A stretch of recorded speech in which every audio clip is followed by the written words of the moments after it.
Hello everyone, welcome to our channel. APSC group 2కి daily model papers అని అందించడం జరుగుతుందండి. This is the model paper 8. Previous model papers అన్ని కూడా కింద డిస్క్రిప్షన్లో ఇచ్చాను, వాటిని కూడా చూడనట్టయితే ఆ లింక్స్ ద్వారా చూడొచ్చు. అలానే ఈ మోడల్ పేపర్ 8 పీడిఎఫ్ లింక్ కూడా డిస్క్రిప్షన్లో ఉందండి, ఆ పీడిఎఫ్ని కూడా డౌన్లోడ్ చేసుకోవచ్చు. ప్రతి మోడల్ పేపర్లోనూ మీకు Indian history, Indian geography, Indian society, అలానే current affairs, mental ability, 5 sections నుంచి కూడా మీకు క్వశ్చన్స్ అందించడం జరుగుతుందండి. డోంట్ మిస్ ఇట్, చివరి వరకు వీడియో చూడండి. ఇంకా ఇప్పటివరకు మన ఛానల్లో ఉన్నటువంటి వీడియోస్ని చూస్తూ మన ఛానల్ని సబ్స్క్రైబ్ చేసుకున్న వారు సబ్స్క్రైబ్ చేసుకుని వీడియోని లైక్ చేయండి. First question, who recently made history by becoming the first female commanding officer at the armed forces transfusion centre? Armed forces transfusion సెంటర్లో మొదటి మహిళా కమాండింగ్ ఆఫీసర్గా ఇటీవల ఎవరు చరిత్ర సృష్టించారు?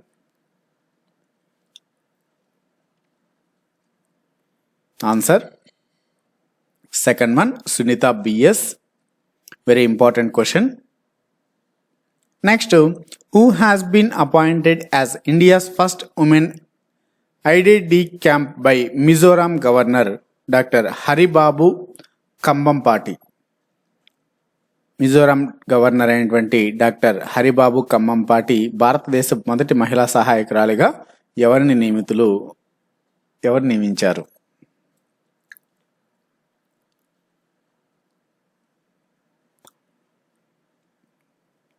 First one, Manisha Padhi, first option.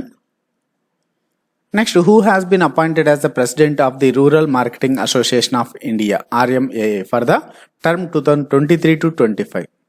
2023-25 పీరియడ్కి rural marketing association of India అధ్యక్షుడిగా ఎవరు నియమితులయ్యారు?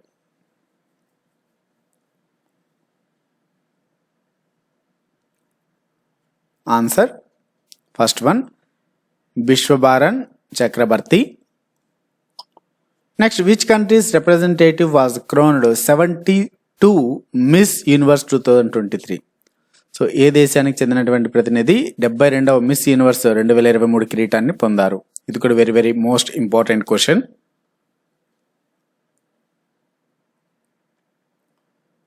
Answer first one, Nicaragua. Next, who were jointly awarded the Indira Gandhi Prize for Peace for the year 2022? 2022 సంవత్సరానికి గాను ఇందిరాగాంధీ శాంతి బహుమతిని సంయుక్తంగా ఎవరికి అందించారు? ఇది కూడా మోస్ట్ ఇంపార్టెంట్ క్వశ్చన్స్. ప్రతి మోడల్ పేపర్లో కూడా current affairs, history, geography, Indian society, mental ability అన్నింటి నుంచి కూడా మోస్ట్ ఇంపార్టెంట్ క్వశ్చన్స్ని మీకు మోడల్ పేపర్స్ రూపంలో అందించడం జరుగుతుందండి. మన ఛానల్ని సబ్స్క్రైబ్ చేసుకొని ప్రతి ఒక్క వీడియోని అప్లోడ్ చేసిన వెంటనే చూడండి. ఆన్సర్ అయితే second option, Indian medical association and trained nurses association of India. ఈ రెండింటికి సంయుక్తంగా అందించారండి ఇందిరాగాంధీ పీస్ ప్రైజ్ 2022 సంవత్సరానికి. Next, mental ability questions. HCF of 2 numbers is 11. 2 సంఖ్యల గాసాబా, HCF అంటే గాసాబా అండి, గరిష్ట సామాన్య భాజకం. ఇంగ్లీష్లో అయితే హైయెస్ట్ కామన్ ఫ్యాక్టర్ అంటారు. 2 numbers యొక్క గాసాబా 11 అన్నారు. There LCM is 385. వాటి యొక్క కాసాగు కనిష్ట సామాన్య గుణిజము కాసాగు 385. If the numbers do not differ by more than 50, what is the sum of the 2 numbers? ఆ రెండింటి మధ్య తేడా 50 కంటే ఎక్కువ లేదు అంటున్నాడు. 50 కంటే తక్కువ ఉంది అనుకుంటే ఆ రెండింటి యొక్క మొత్తం ఎంత, ఆ 2 సంఖ్యల మొత్తం ఎంత అని అడుగుతున్నారండి. ఆ 2 నంబర్ల యొక్క మల్టిప్లికేషన్ ఏమవుతుందండి? మల్టిప్లికేషన్ వచ్చేసి HCF ఇంటూ LCM అవుతుందండి. 2 సంఖ్యల యొక్క గుణిజం, product of 2 numbers, product of 2 numbers equals ఏమవుతుంది? HCF into LCM. ఇది మనకు తెలిసినటువంటి ఫార్ములానే. అంటే మనకు 11 ఇంటూ 385. దీన్ని మనం మల్టిప్లై చేస్తే 11 5 జా 55, 11 8 జా 88, 93, 11 3 జా 33, 42 అవుతుంది. 4235.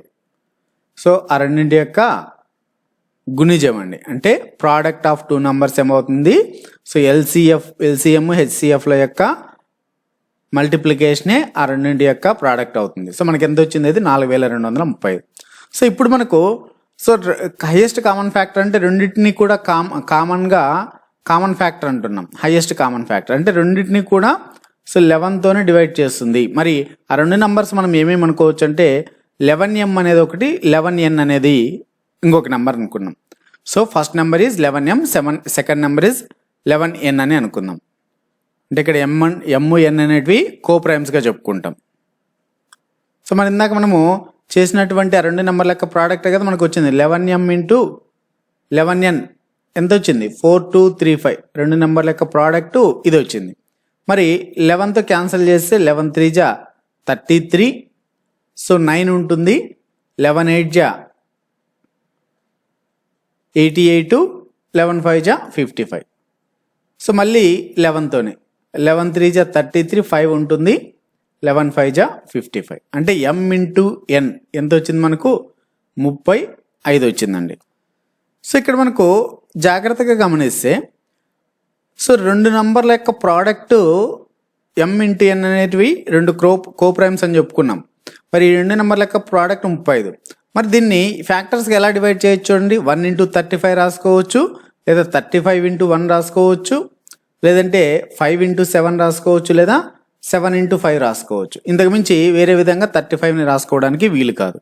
అంటే మనకు m1 అయితే n 35 అవుతుంది, లేదా m 35 అయితే n 1 అవుతుంది, m5 అయితే n 7 అవుతుంది, లేదా m7 అయితే n 5 అవుతుంది. ఇలా ఈ 4 మనకు ఆప్షన్స్ వస్తాయి. మరి ఇప్పుడు సపోజ్ దీనికి తీసుకున్నాం అనుకోండి, m అనేది 1, n అనేది 35 అయితే అప్పుడు ఇవే కదా మనకు 2 నెంబర్స్ అనుకున్నది. 11m 11n అనేటువంటి 2 నెంబర్స్ అనుకున్నాం. అంటే అప్పుడేమవుతుంది 11 ఇంటూ 1 11, 35 ఇంటూ 11. 35 ఇంటూ 11 అంటే ఎంత వచ్చింది ఇందాక, 385 అండి. ఇక్కడ ఆల్రెడీ చేసుకుని 11తో క్యాన్సిల్ చేసాం కదా. సో కాబట్టి 385 అవుతుంది. ఇది ఒక ఛాయిస్ మనకు 2 నెంబర్స్ ఏవనే దానికి. సో ఇక్కడ 11 ఇంటూ 35 అంటే ఏమవుతుంది, 385m కానీ, లేదా n 11. మరి 5తో తీసుకుంటే 11 5 జా 55. సో 11 7 జా 77. అంటే మనకు రెండు నెంబర్లు ఇలా కానీ ఉండొచ్చు. ఇంకొక ఆప్షన్ మనకి ఏముంది, 77 55. సో ఇలాగా ఈ 4 ఆప్షన్స్లో మనకి ఏవో ఒకటి m/nలుగా చెప్పుకుంటాం. ఫస్ట్ m, సెకండ్ n ఏదో ఒకటి అయి ఉండొచ్చు. మరి ఇక్కడ మనకు ఒకటి ఇచ్చాడు, ఆ రెండు నంబర్ల మధ్య తేడా ఎంతకన్నా ఎక్కువ ఉండకూడదు అన్నారు, 50 కన్నా ఎక్కువ ఉండకూడదు అన్నారు. మరి ఈ రెండు ఆప్షన్స్ వెళ్ళిపోతాయండి. ఈ రెండు ఆప్షన్స్ వెళ్ళిపోతాయి, ఎందుకంటే ఆ రెండింటి మధ్య డిఫరెన్స్ 50 కన్నా ఎక్కువ ఉంది. మరి ఈ రెండింటిలోనే వచ్చేటువంటి అవకాశం ఉంది. మనకు అడిగినది ఏంటి, what is the sum of 2 numbers. So some అన్నప్పుడు 55 + 77 అన్నా, 77 + 55 అన్నా రెండు ఒకటి. అంటే ఇది m, ఇది n అనుకోవచ్చు, లేదా n 77 m 55 అనుకోవచ్చు. ఎలా చేసుకున్నా m + n చేసినా n + m చేసినా రెండు ఒకటే వస్తాయి. సో mn కాదండి, 11m 11n 11n 11m. So ఇలాగ వస్తాయి. అంటే మనకు ఇవి రెండు నెంబర్లు మనం అనుకున్నది 11m ఒకటి 11n అనేటువంటివి. ఈ రెండు నంబర్స్ అవే మనకి ఇక్కడ వచ్చినటువంటివి. మరి ఆ రెండింటి యొక్క సమ్ అంటే ఎంత అవుతుంది, 55 + 77 132 అండి. First option is the right answer. Next question, at present the ratio between the ages of Ram and Shyam is 6:5. So Ram మరియు శ్యామ్ల యొక్క ప్రస్తుత వయస్సుల మధ్య నిష్పత్తి 6:5గా చెప్పారు. After 7 years Shyam's age will be 32 years. 7 సంవత్సరాల తర్వాత శ్యామ్ యొక్క వయస్సు 32 సంవత్సరాలు అంటున్నారు. అయితే ఏమంటున్నారు, what is the present age of Ram యొక్క ప్రస్తుత వయస్సు ఎంత అంటున్నారు. చూడండి, వాళ్ళ యొక్క రాము శ్యామ్ యొక్క వయస్సుల యొక్క నిష్పత్తి ఎంత ఇచ్చాడు, 6:5. వాళ్ళని మనము వాళ్ళ యొక్క ఏజ్లు ప్రస్తుత వయస్సులు అంటే మనము ఇలా కూడా రాసుకోవచ్చు, 6x, 5xగా రాసుకుంటాం. వాళ్ళు దాన్ని మనము ఇలా 6x/5x అయినా రాసుకోవచ్చు. ఎలా రాసుకున్నా రెండు ఒకటి. ఇది వాళ్ళ యొక్క వయస్సులు. అయితే ఏమంటున్నాడు, after 7 years Shyam age will be 32 years. So Shyam age అంటే 5x కదా. సో 5x + 7 years తర్వాత అతని ఏజ్ ఎంత అంటున్నాడు, 32 సంవత్సరాలు అంటున్నాడు. మరి దీన్ని సాల్వ్ చేస్తే మనకి x వస్తుందండి. 5x = ఏమవుతుంది, 32 మైనస్ 7 అంటే 25. మరి అప్పుడు 5x అంటే ఎక్స్ 5 1 జా 5 5 జా ఎక్స్ వాల్యూ 25. అంటే ఇక్కడ ఎక్స్ వాల్యూ 25 వచ్చింది. మనకు కనుక్కోవాలనేది what is the present age of Ram అంటే 6x కనుక్కోవాలి. 6 ఇంటూ 25. సారీ అండి, ఎక్స్ 5 కదా, సారీ బై మిస్టేక్ 5 ఇది. 6 ఇంటూ 5 అండి 25 కదా, 6 5 జా 30. So 30 is the right answer, third option. Next statements and conclusions ఇచ్చారు సిలాసిజం నుంచి. సో 3 స్టేట్మెంట్లు ఇచ్చారండి. Only a few table are fish, no fish is desktop, all desktop is pen. So దీనికి మనము ఫస్ట్ డయాగ్రామ్ వేసినట్టయితే, సో ఫస్ట్ బేసిక్ డయాగ్రామ్లో only few tables are fish. So only few tables అంటే ఈ టేబుల్స్లో కొన్ని మాత్రమే ఫిష్. So only few tables are fish అంటే ఇవన్నమాట. ఈ టేబుల్స్లో ఉన్నటువంటి ఈ ఫ్యూ టేబుల్స్ ఫిష్, ఇవన్నీ ఫిషే. సో ఈ టేబుల్స్ మాత్రం ఫిష్ అంటున్నారు. సో ఇక్కడ next no fish is desktop. So డెస్క్టాప్కి ఫిష్కి సంబంధం లేదు అంటున్నారు. అంటే ఇలాగా డెస్క్టాప్ ఫిష్ని దూరంగా ఉంచాలి, దీనికి నో రిలేషన్. తర్వాత ఏమి all desktop is pen. So all desktop, ఈ డెస్క్టాప్స్ అన్నీ పెన్నులు అంటున్నారు. ఓకే, ఇది మనకు basic diagram. Next some table is not desktop. Some table is not desktop అంటే టేబుల్కి అంటే టీకి డీకి సంబంధం లేదు అంటున్నారు. కానీ బేసిక్ డయాగ్రామ్లో సంబంధం లేదు. కానీ దీన్ని మనకి ఎప్పుడైతే నాట్ అంటాడో దాన్ని మనకు ఆపోజిట్ వేసుకోవాలి, ఆల్ అని వేసుకోవాలి. అంటే ఆల్ టేబుల్ ఈజ్ డెస్క్టాప్ అని మనం ప్రూవ్ చేయగలిగామంటే వాడు ఇచ్చినటువంటిది రాంగ్ అని చెప్పొచ్చు. అంటే మనము all desktop is all table is desktop అంటే ఈ టేబుల్స్ అన్నీ డెస్క్టాపులు ఇలా వేయగలగాలి. ఇలా వేసి మిగతా డయాగ్రామ్ అంటే ఇంకా ఫిష్కి టేబుల్కి వేయాలి. ఫిష్కి టేబుల్కి కొన్ని ఉన్నాయంటున్నాడు, ఫ్యూ టేబుల్స్ ఆర్ ఫిష్. ఇలా వేసామనుకోండి, ఇలా వేస్తే ఇక్కడ టేబుల్ కంపల్సరీ టచ్ అవ్వాలి ఫిష్. మరి ఇక్కడ డెస్క్టాప్కి ఫిష్కి మాత్రం టచ్ అవ్వకూడదు, ఎందుకంటే నో ఫిష్ ఈజ్ డెస్క్టాప్ అన్నాడు. కానీ ఇక్కడ టచ్ అవుతుంది. అంటే మనం తీసుకున్నటువంటి negative statement all table is desktop అనేది మనం ప్రూవ్ చేయలేము. అంటే మనం అనుకున్నది రాంగ్ కాబట్టి ఇది కరెక్ట్. సో ఈ డయాగ్రామ్ వేయడానికి పాసిబుల్ అవ్వదు. Next all table being fish is a possibility. All table being fish is a possibility అంటే ఇలా వేయచ్చా? వేసుకోవచ్చు అండి. Only few tables are fish అన్నారు. Only few tables is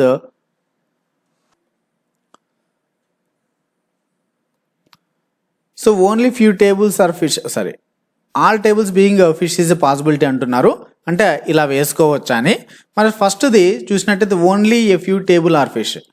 so only few table అంటే అన్ని టేబుల్స్ వేయడానికి ఉండదండి. అంటే ఇలా వేసుకోకూడదు, కంపల్సరీ కొద్దిగా మాత్రం ఫిష్కి ఇలా టచ్ అయ్యేలాగా ఇలా వేసుకోవాలి ఫిష్ని, అంతా వేసుకోవడానికి కాదు. సో కాబట్టి ఓన్లీ ఫ్యూ టేబుల్స్ అని మెన్షన్ చేశాడు. మరి all table being fish is a possibility అంటే కాదు. ఓకే, సో కాబట్టి దిస్ ఈజ్ ద రాంగ్. అంటే మనకి ఇప్పుడు only conclusion 1 follows only, first option. Next find the number which come in the place of the question mark in the given series. So 4, 18, question mark 100, 180, 294, 448 ఇచ్చారు. So ఇక్కడ gaps చూసినట్టయితే first దానికి దీనికి ఎంత ఉందండి గ్యాప్? 14 ఉంది. మరి ఇక్కడ గ్యాప్లో మనకు కనిపించేది ఎందుకంటే క్వశ్చన్ మార్క్ కనుక్కోవాలి కాబట్టి. దీనికి గ్యాప్ ఎంత? 80 ఉంది. దీనికి గ్యాప్ ఎంత ఉంది? 114 ఉంది. మరి దీనికి గ్యాప్ ఎంత? 4, 5, 1, 154 ఉంది. మరి 80కి 114కి 154కి ఏమైనా డిఫరెన్స్ కనిపిస్తుంది? ఇక్కడ 14 ఉంది. మరి ఒకసారి దీనికి డిఫరెన్స్ చూసినా కూడా 34 ఉంది.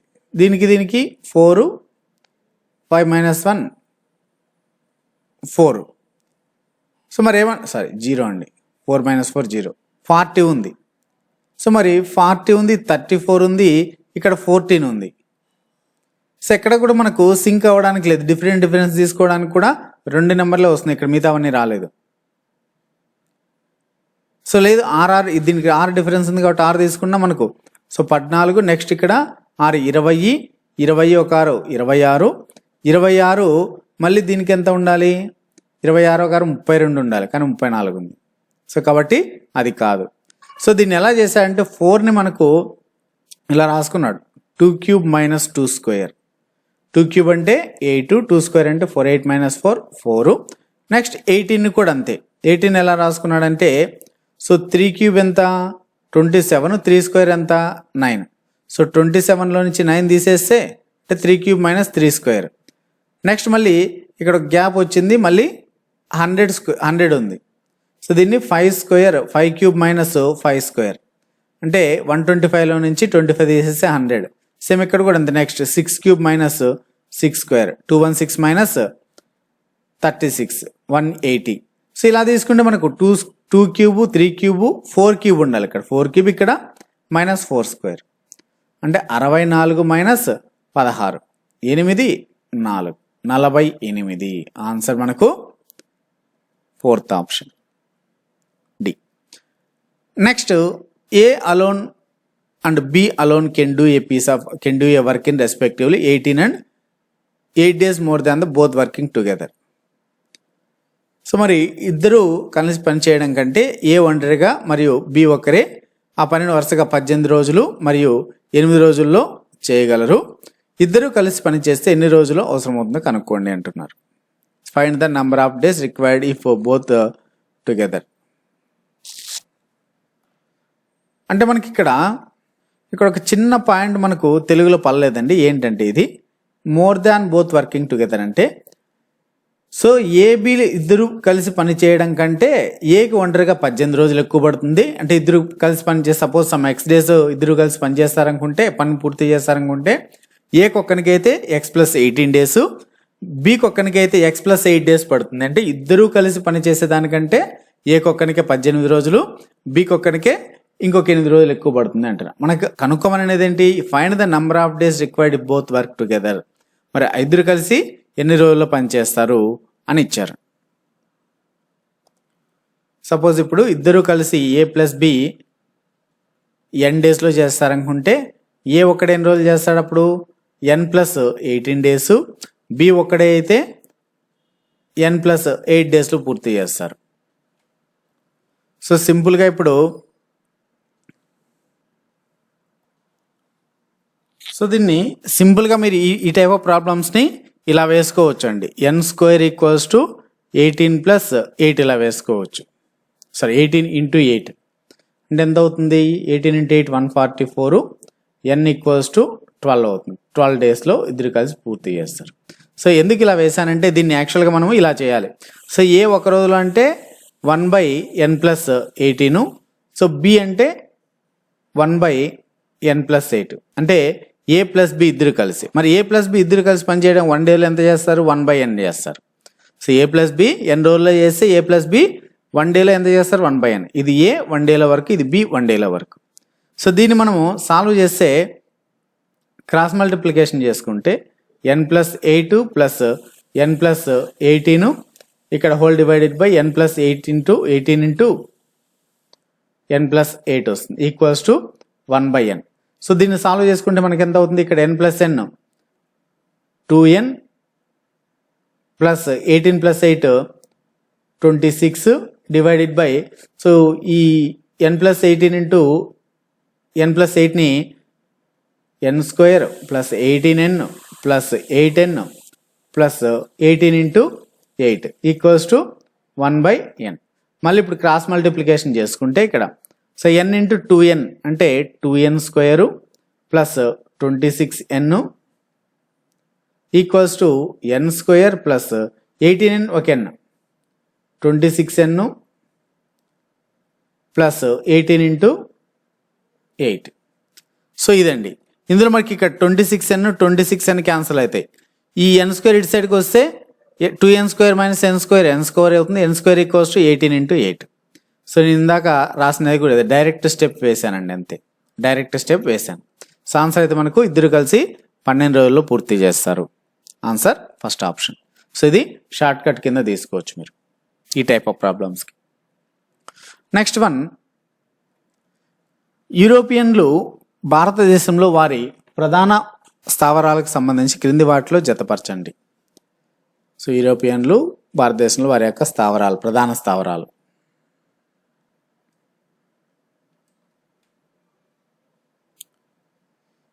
సో పోర్చుగీస్ వారు కొచ్చిను, గోవా. ఫ్రెంచ్ వారు పాండిచ్చేరి. బ్రిటిషర్లు కలకత్తా. డచ్ వారు పులికాటు, నాగపట్నం. డేన్లు శ్రీరాంపూర్. ఆన్సర్ కూడా మనకు ఫస్ట్ ఆప్షన్. నెక్స్ట్, ఆంగ్లేయులకు మచిలీపట్నంలో వర్తక స్థావర నిర్మాణానికి అనుమతి ఇచ్చిన పాలకుడు ఎవరు?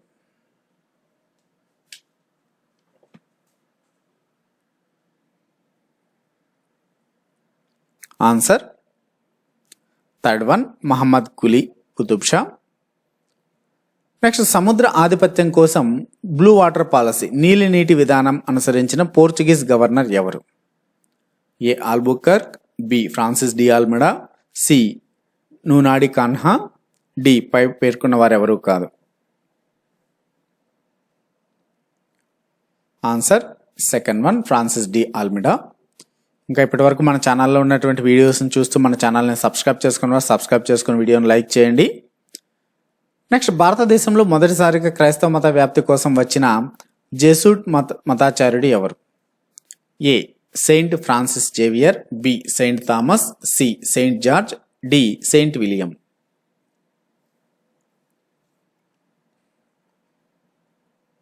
First one Saint Francis Xavier. Next one, ఆంగ్లేయులకు ఏ సంధి వల్ల బెంగాల్లో దివానీ హక్కులు లభించాయి? ఆప్షన్స్: ఏ అలీనగర్ సంధి, బి అలహాబాద్ సంధి, సి బర్కర్ సంధి, డి లక్నో సంధి.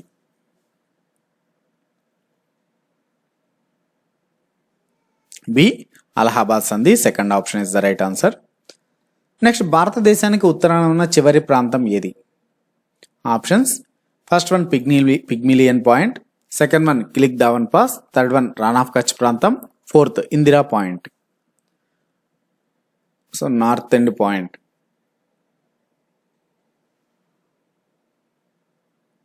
Second one Kilik Dawan pass. Next, భారతదేశ తూర్పు పడమరల సరిహద్దుల మధ్య దూరం ఎంత?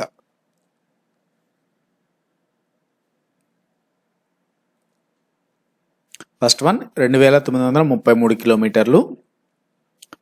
నెక్స్ట్, 23.5 డిగ్రీల ఉత్తర అక్షాంశం భారతదేశంలోని ఎన్ని రాష్ట్రాల ద్వారా వెళ్తుంది?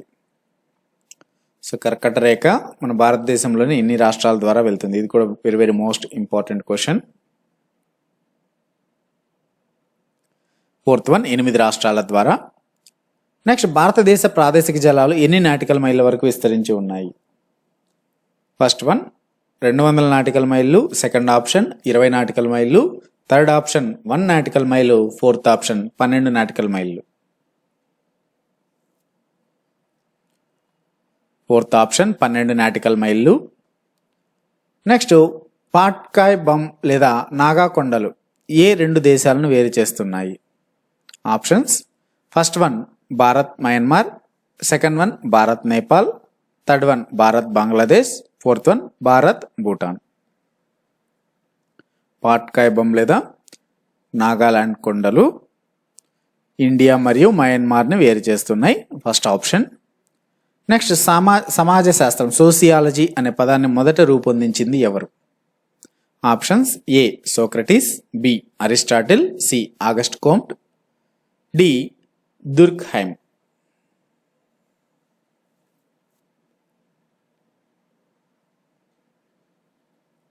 Third one Auguste Comte. Next, జనాభా లెక్కల ప్రకారం 2011 జనాభా లెక్కల ప్రకారం కింది వాటిని జతపరచండి. సో ముస్లింలు, హిందువులు, క్రైస్తవులు, సిక్కులు వారి యొక్క పర్సంటేజ్ అడుగుతున్నారు. సో హిందువులు 79.8%, ముస్లింలు 14.2%, క్రైస్తవులు 2.3%, సిక్కులు 1.7%. Answer first one. Next question, సమాజ శాస్త్రం పితామహుడిగా ఎవరిని పేర్కొంటారు? First option Durkheim, B Max Weber, C Aristotle, D Auguste Comte. Fourth one Auguste Comte. Next భారతీయ సమాజం వివిధ జాతుల ప్రదర్శనశాల అని పేర్కొన్నది ఎవరు? ఎథ్నోలాజికల్ మ్యూజియం అని ఎవరు పేర్కొన్నారు? Options A V A Smith, B Simmel, C Pareto, D మాకియావెల్లి.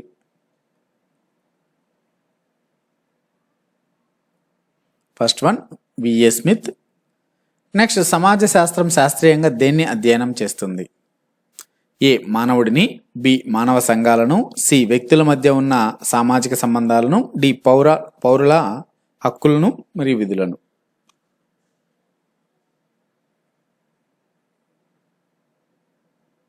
Third one వ్యక్తుల మధ్య ఉన్న సామాజిక సంబంధాలను అధ్యయనం చేస్తుంది సమాజ శాస్త్రం.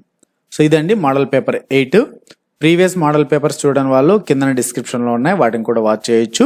అలానే ఈ మోడల్ పేపర్ యొక్క పీడిఎఫ్ లింక్ కూడా డిస్క్రిప్షన్లో ఉంది, దాన్ని కూడా మీరు ఉచితంగా డౌన్లోడ్ చేసుకోండి.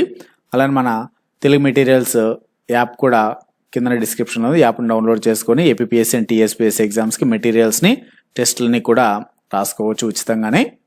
Thanks for watching friends. మీకు ఈ వీడియో నచ్చినట్లయితే లైక్ చేయండి, షేర్ చేయండి. మరిన్ని ఇటువంటి అప్డేట్స్ కోసం మన ఛానల్ని తప్పకుండా సబ్స్క్రైబ్ చేసుకోండి.